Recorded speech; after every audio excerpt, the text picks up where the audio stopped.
feel like, you know, that's where we need to be at this current time in this best of 7. To be weird. Things need to be weird. All right, well, folks, don't say we didn't warn you. Blacklist and Apbr are going to stretch the envelope, going into Game 4. Blacklist on the play, banning out the Joy, the Fanny, and the Nolan, while Apbr taking out the Fredrin and the Baksha. So far, yeah, no, it's just the Akai that's left out there. Yeah, they might ban it or give it. Let's see. Or what if they surprise and ban out the Faramis? They can take it in the first 2 picks. They'll take out the Edith here. You're not going to first pick Faramis if you're Blacklist, but if they do, that just really goes to show how important this pick is for them. If I'm Apbr and the Faramis is available, pick it in the first 2 red sides. By the way, we have to acknowledge those 2 legends on your screen that just passed by you. Philippines esports legends. And they are the head honchos, our bosses in the Philippine esports organization. That's right. The big wins by Cebol would not have happened this year if not for their support. Now going into the first phase, the first pick. What's left out there? Matilda, Zopin, Valentina, Faramis. What you got? Oh, they do first pick it. Okay, so he's the pick. He is the one. Confirmed. Confirmed. Let's see how they handle it. I would pick up the Novaria here. Don't snub it anymore. Novaria, Valentina. Oh, wait, no. It has to be one of those 2.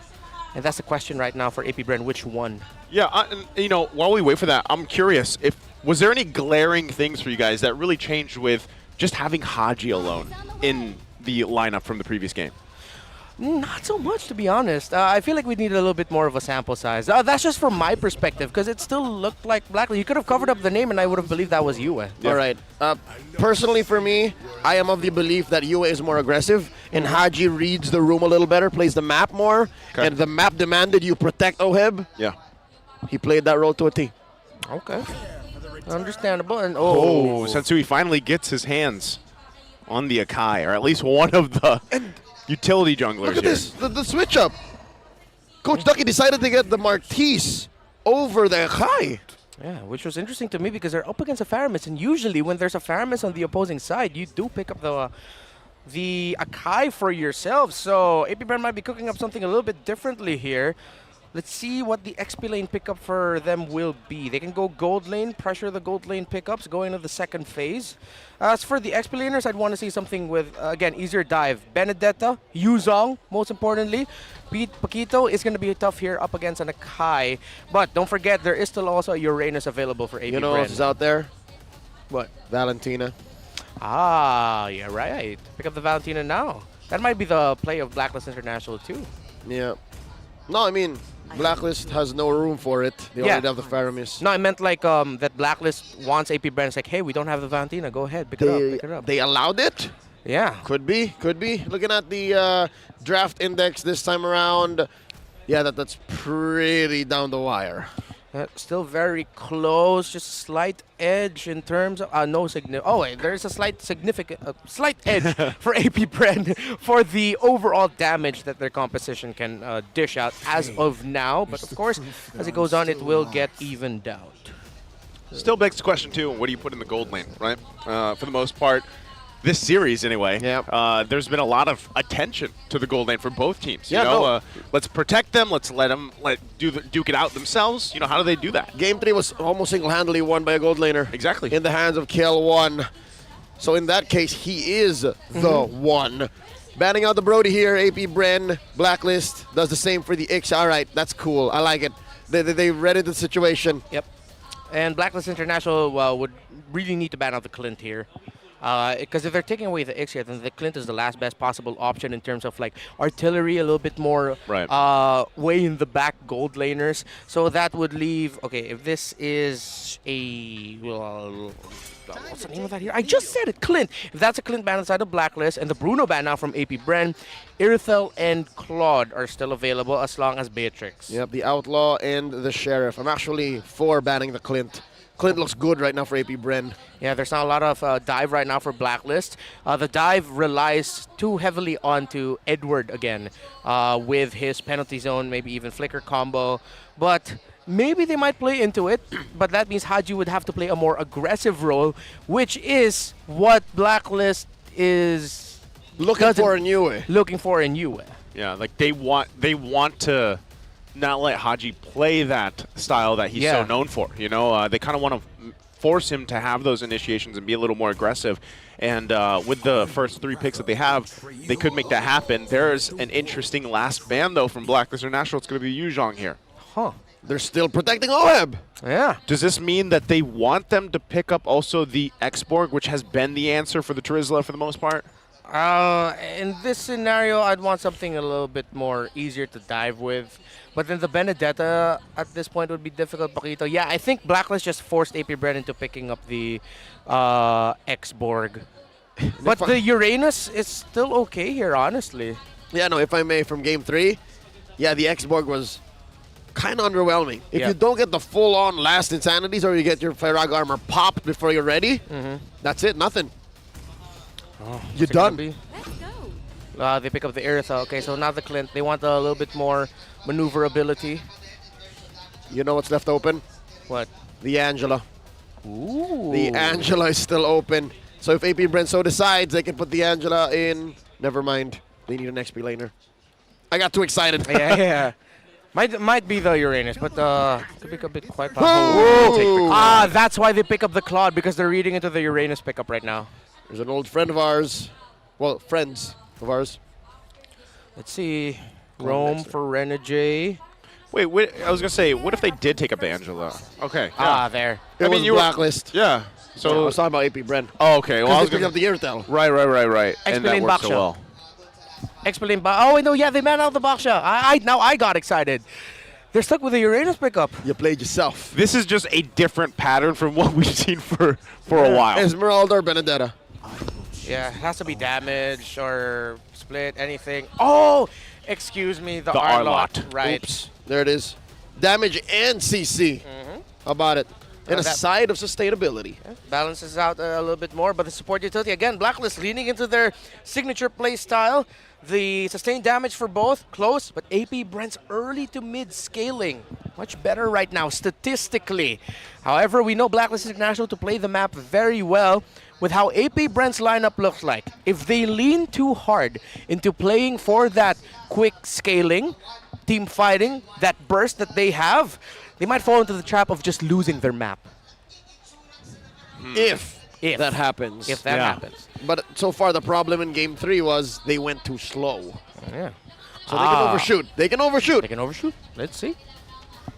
I think one of the things here too, what they've learned, I guess, from the last 3 games, and the fact that Blacklist International momentum on their side, this lineup actually works really well for them. Biggest factor that I have that I always don't like to point out, but it is the case. Claude takes a while. Yep. He's got to build up. It's all in again. It's all in Kiel 1. It's all on Oheb. Blacklist looking to even the score. This is game number 4. All right, conditions for both. We know it. Early to mid game, Bren. Mid to late game, Blacklist International. But if Blacklist wants to play a little bit faster, then they can do so through. Oh no, I thought Ogun would get that. If they can get the Claude out early, they can get a good well-timed rotation onto the Claude to take down the Eartho. Yep, that's the retry forced out of Sensui. Something to know, gentlemen. Look at this killing spree on Kyle. Yeah. And on the side of Blacklist, that's Wilderness Blessings and Agility all across the board. That's wild. That is wild. That's fast. Bless. Just how I like it. This is quite some work as well from Ogwin. But, again, these early kind of aggressive tactics by both teams that they like to do this, it does kind of give them an edge if they can pull it off. Yep, we're looking at a Turtle here coming up in about 30 seconds. We can expect a few more rotations from our junglers. Sensui just about to get his orange, so it's clear where this 200 something gold lead from Brent's coming from. First minute of the game. Yeah, there was something actually pointed out by our analysts earlier that Edward, for the first 2 games, looked a little bit too shaky. Or wait. Oh, wow. Well, that one is going to hurt as he falls early on, 30 seconds in. Wait, hold on. I'm not sure if that timer's actually up to date. Yeah, nope. It's Yeah. been 30 seconds this whole time, given that we are at the Turtle, which spawns at 2. There you go. Reptar, have you heard of something called the Caster Curse? The Caster Curse? What is that? You had to mention it, and it immediately happens. That was me. That was, yeah, that was me. That was us. That was us. The That- Weaver Bros. Yeah, that was we. And right now, this is a Turtle just going in the hands because of everything. Curse or not, AP Bren gets that first turtle pretty much free. Okay. So the point I actually wanted to make was that Edward was a little bit not as confident with the setups that he wanted to go for, that he could have gone for, as Web is now double laning. But now that he has an Angela with him, yeah, he's going to be much more confident with just flickering, penalty zoning with his heart's content. Yep. So AP Brand, acknowledging that, actually made their first major rotation to try and take down Edward. So that was the right call. So they are still really looking at this Terizla as the biggest thorn on their side in the early to mid. That's the biggest thing stopping them from snowballing. Which kind of makes sense why Kyle TZ is so gung-ho on picking the Martise. I mean, Martise is what? At best tier 1.5 coming in. I think you're going to want to go for Sensui at least. Just whittle him down a little bit. Few also holding on to the heavy spin. Yep. Actually like this. If I'm Few, although I know Few's like way better than me in this game, get the heavy spin over the Netherrealm, because instead of matching the Netherrealm, you take them out of position, negate the effect of them sticking together. Disperse them. Then destroy. As I was saying, the Decimate kind of deals with the BOS, man. That body of Smith. It goes right through. Yeah. Ah, that's true. All right, here we go. Reneja in trouble. Yeah, gonna have to flicker out. That looks like it. Super Marco getting a kill here. Now they're planting themselves in Blacklist jungle. Yep. Again, just making it pretty much difficult for Sensui, especially to have kind of a relaxed rotation through all this. They're invading now. Blacklist need to respond to this. Make control for AP Brand, and yep, they're playing to how their playstyle wants to be. Early to mid scaling. Let's see how deep they are going to go into trying to taking this purple buff away from Sensui, but the turtle is about to spawn, so they back off. Kyle TZ rushing Hunter Strike. He's aggressive, man. He's He has aggressive. to That's be. what you got to do. Yeah. He's got to be here. Remember that they pretty much just went with the Haku Sensui route for the majority of the games. They give him this Akai here now. They want to be able to fight through it with this Martiz. Now they're going to fight it out for the turtle here. Second one of the game. AP Brent full force at Sensui here by himself. Gets the heart guard, gets the turtle on top of it, and gets out of there. Blacklist is happy with that. Just Sensui. Literally, just Sensui can do that. Folks, name something more iconic than Sensui, his Akai, and stealing away turtles from 4 or 5 members of the opposing team. Forget about turtles, even Lords. And Lords too. Done it before. Oheb. Oh! Going to force him back. Ogwin now here to help out. But notice how much work Oheb is doing in overdrive. Sometimes he's managing 2 lanes the best he can. Yep. But Super Marco, because he got that early kill, has also helped keeping it pretty much even economy-wise. It's about a minute and a half until the next turtle spawns. And, yeah, it's been a while since we last checked in on Flap TZ and Edward. It's interesting. Edward's holding, Flap TZ holding Edward hostage. He can't leave. He's really maximizing his effect. Oh, Flap TZ using the final slash. Was that too preemptive, or did he mean to use the flicker alongside it?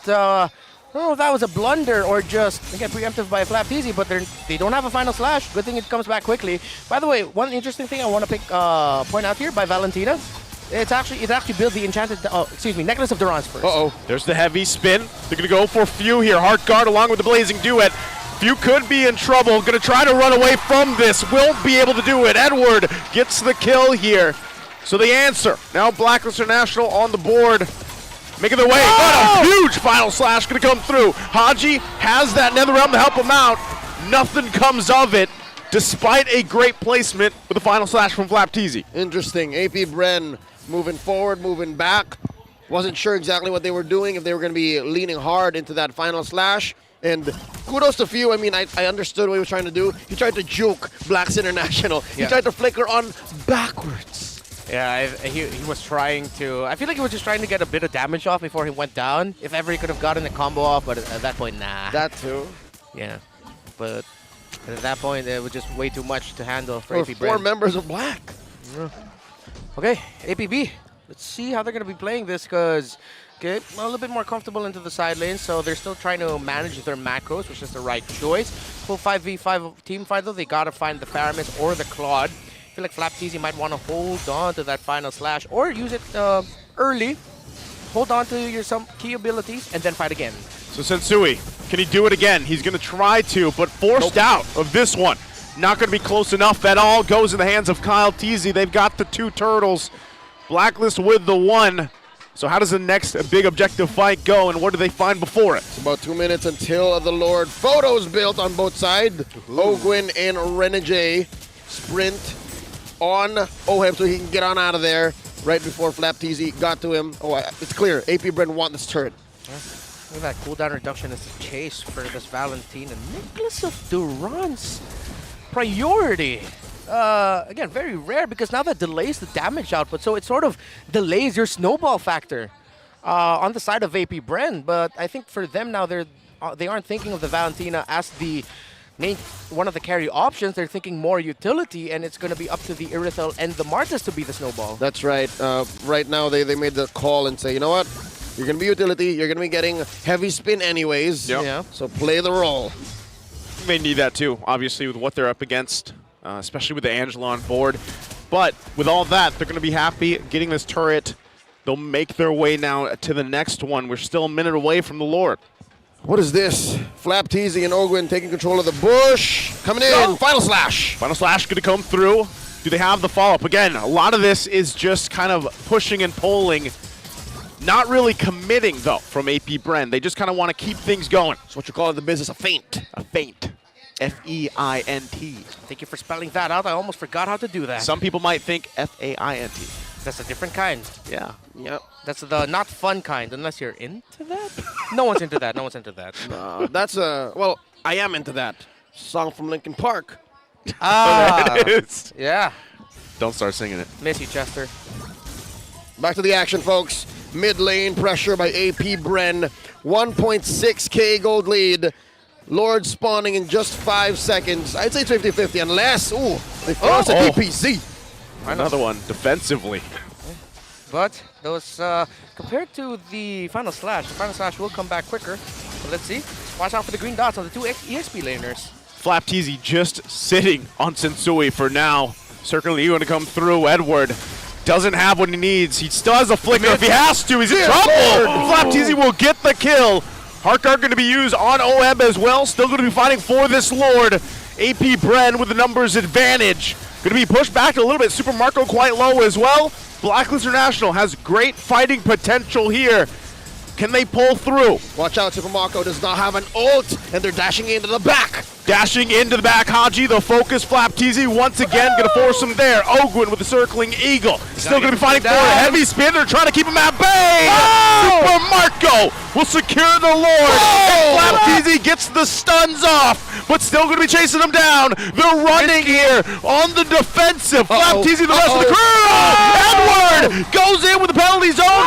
Can't find Super Marco though. Oheb's gone. Haji's quite low. Flickers forward his life, and now it's Kyle Teasy running for the team. They're happy with it. They got the Lord. Few for Oheb. Oheb for few. That's a trade AP Bren's going to take twice on Sundays. We didn't have the award just yet in Season 6, but it was unanimous. Everyone saw Flap TZ as a Rookie of the Season, and shades of that again! Sensui, tanky enough to take all of it and still live.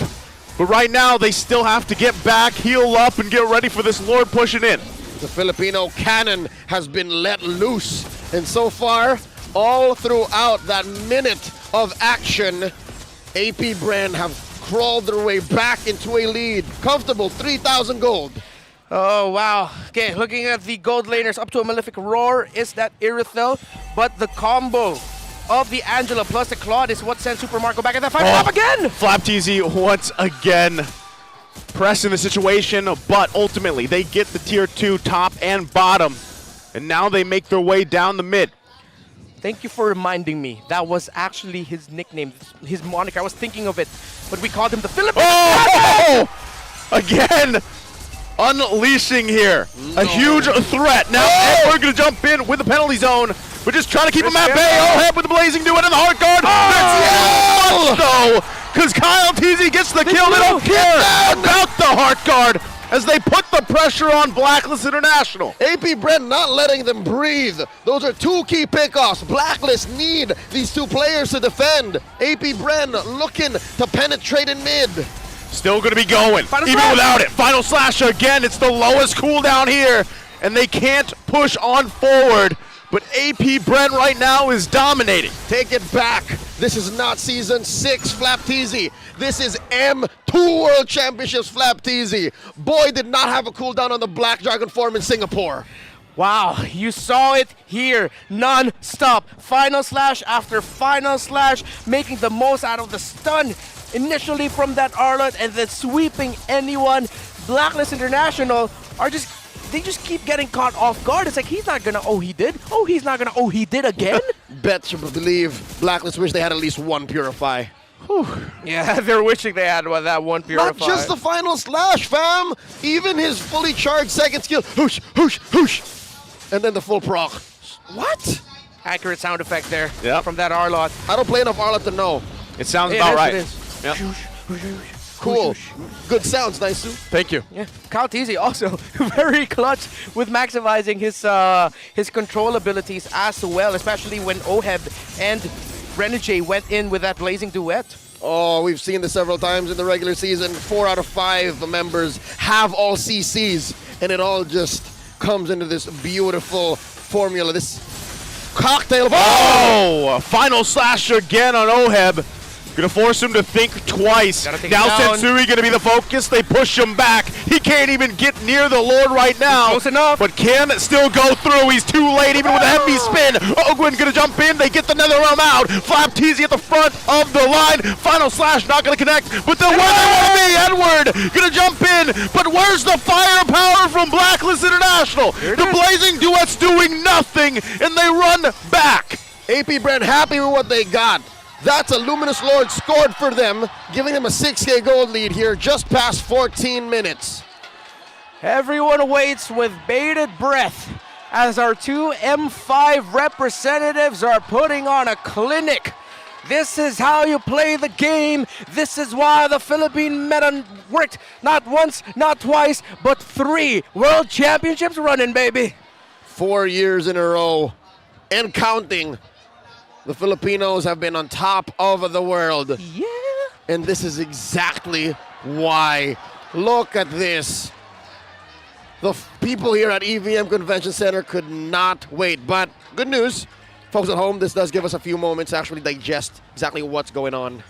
There's a lot going on here. And, you know, it makes me, again, question, like, you even saw it. And I feel like this is, in a way, why Claude kind of fell off a little bit, right? I mean, even given the current time we are in the game, familiar face right there, Game 7. That's what we're hoping for, by the way. But, yeah, you saw the Blazing Duet with the hard guard combination, right? I mean, it wasn't enough at all, really, in that team fight. So it makes you wonder if you somehow, if you're Blacklist International, you buy another 5, maybe 8 minutes, and that Claude is fully locked. Will that make a difference? Will it be enough? Because right now, they are dealing with Flapteasy, man. Hold your horses. I agree if they can get to that point. But the pace that AP Brent is playing at, nay, the pace that Flapteasy is playing at, they'd be lucky to get 3. Whew. 3 minutes. Yeah, they're already in the base. I mean, knocking on the doors. That last Lord, since Sui spent a heavy spin to try to even get the entry. Oh, hey! It's H2! That's John Paul! Oh! That's John Paul! Oh! That's 2 out of the big 3. If you know, you know. Well, this is the 3rd right here. Yeah, that was John Paul, Tristan, and Renegade. And Midnight. We all know at some point Midnight was actually the coach for Next Play Evos back in MPL Philippines Season 9. But he did get to experience. I am retroactively jealous of Midnight. Yeah. Kind of wish I was Midnight sometimes. Yeah, sometimes, you know. Looking back, I did get to drive him off to the boot camp and pick him up whenever we would need to go out, but Really? the past You is did the that? past. Yeah, I didn't. Really? I did not know that. Yeah. At the time, Next Play Evos' boot camp was very near my house. Anyways, back into the action here, folks. Snap back to reality. We're about 14 minutes into game number 4. So that was my thing, right? I mean, Oheb has 4 items that he pretty much needs. He's even got a little defense here, but like we saw previously as he works on this last item, there wasn't much damage at all being dealt to AP Brent. Yep, he's still on the way into that Malefic Roar, see if he can build it. And look at that, no Enchanted Talisman for the Valentina. Maybe that might be his next item. Nope, he's going to be going for a wand over there. Interesting choice. So he kind of used the necklace of Durance as sort of like an enchanted talisman. Here we go. AP Bren gonna make it into Ow! their base, and look at the burst here. The burst Orheb. is so much to deal with. Sensui feeling it as well. Turret gonna go down top and mid. Now making their way to the bottom. They want to fully expose this base of Blacklist International right now. Again, final slash gonna go through. Edwards in trouble. Super Marco gets the kill. Now gonna be working on the turret. Blacklist is down a member. AP Bren wants to push it in. They get the flicker out. There's the blazing duet with the heart guard, keeping them at bay. But the crystal, a couple hits away. Can they do it? AP Bren's at match point. This winning moment is brought to you by our official sponsor, FWD Life Insurance. And the Hive knows exactly what's up. The Bees are just one game away from the championship. Just like our expert wingman, they know it, they feel it. The one is what they're looking for. And Flap Teasy showed why out of everyone else, he was the original